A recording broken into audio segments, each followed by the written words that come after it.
কি গো বৌদি, এভাবে সবকিছু নিয়ে বসে আছেন কেন?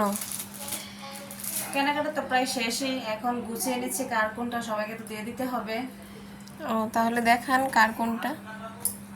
প্রথমে শুরু করি শাশুড়ি বউদেরকে দিয়ে। এটা নিয়েছি আমার শাশুড়ি মার জন্য। আমার শাশুড়ি মা তো অন্য কিছু পড়তেছে না, সুতি পড়তে ভালোবাসে বেশি, সেজন্য এটা নিছি। তারপর আমরা দুই বউর জন্য নিয়েছি দুইটা শাড়ি। এগুলো হচ্ছে আমার শ্বশুর বাবার পক্ষ থেকে। একই রকম শাড়ি, কালারটা একটু ভিন্ন রকম আর কি।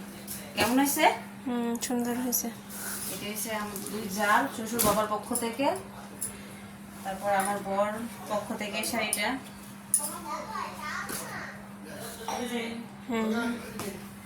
তারপর আমি একটা নিচ্ছি, ওইটা অষ্টমীর দিন অঞ্জলি দেব বলে। এই যে। কেমন লাগতেছে গো?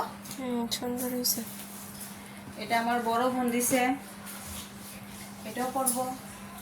আর ভাইয়েরটা রয়ে গেছে, ভাইয়েরটা পাঠাতে পারিনি, কেউ আসলে অবশ্যই পাঠিয়ে দেবে। আরেকটা নিছি, সন্ধ্যার সময় পরবো বলে একদিন। তারপর শুরু করি। এইগুলো হচ্ছে আমার ছোট ছেলের, এইগুলা বড় ছেলের, এগুলো শ্বশুর বাবার, এগুলো হচ্ছে আমার বরের জন্য নিয়েছি আমি। এটা নিয়েছি একটা আমার একজন বড় বাসনের জন্য, এটা নিয়েছি আমার দেবরের জন্য। এগুলো হচ্ছে ব্লাউজের কালেকশন। আর সবার জুতা রয়ে গেছে, কেমন হয়েছে অবশ্যই কমেন্ট করে জানাবেন আমার মার্কেট পূজার। আর সবার মার্কেট করা কি শেষ হয়েছে কিনা সেটাও কিন্তু জানাবেন।